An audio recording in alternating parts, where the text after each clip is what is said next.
So what are you studying for? I'm researching gun policy for my debate tomorrow. What side did you choose? I talked about implementing universal background checks for all gun purchases. That sounds invasive. Actually, it's the same kind of background check that an employer would do applying for a job. Buying a gun is very serious and dangerous. This is one of the greatest problems in the United States, and it only seems to be a very major problem here. Have you heard of the Brady Act? No, I haven't. The Brady Act was a law passed in 1993 where anyone trying to purchase a gun at a gun store has to undergo a background check.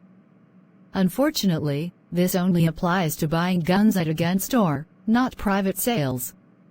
Therefore, anyone wishing to buy a gun without a clean record can easily just purchase one privately and have full access to what would usually be prohibited. Gun availability is the biggest factor in the American gun problem. Isn't that scary?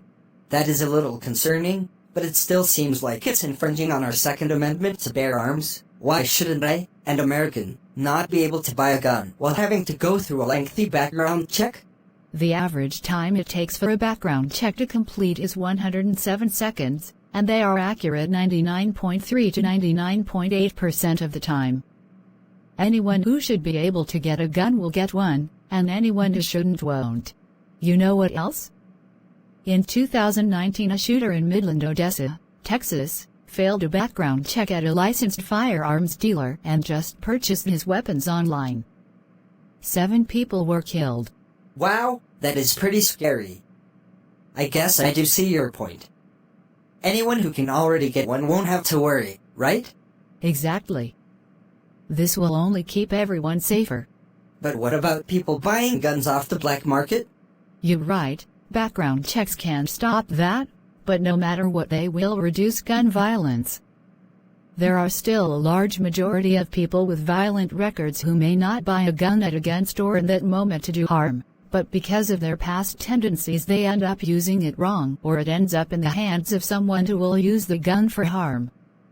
Wouldn't you rather have some of those people to not get guns, or would you want all of them to be able to buy guns?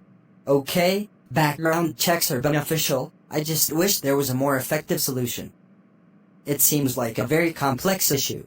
Well, if we start with universal background checks, then we are moving in the right direction. In the future, we will keep implementing policies making it harder and harder for the wrong people to buy guns, but we have to start somewhere. You're right about that. Thanks for sharing this info with me. Hopefully more people can talk about support of universal background checks. I don't see how you could not want that implemented. Of course, robot.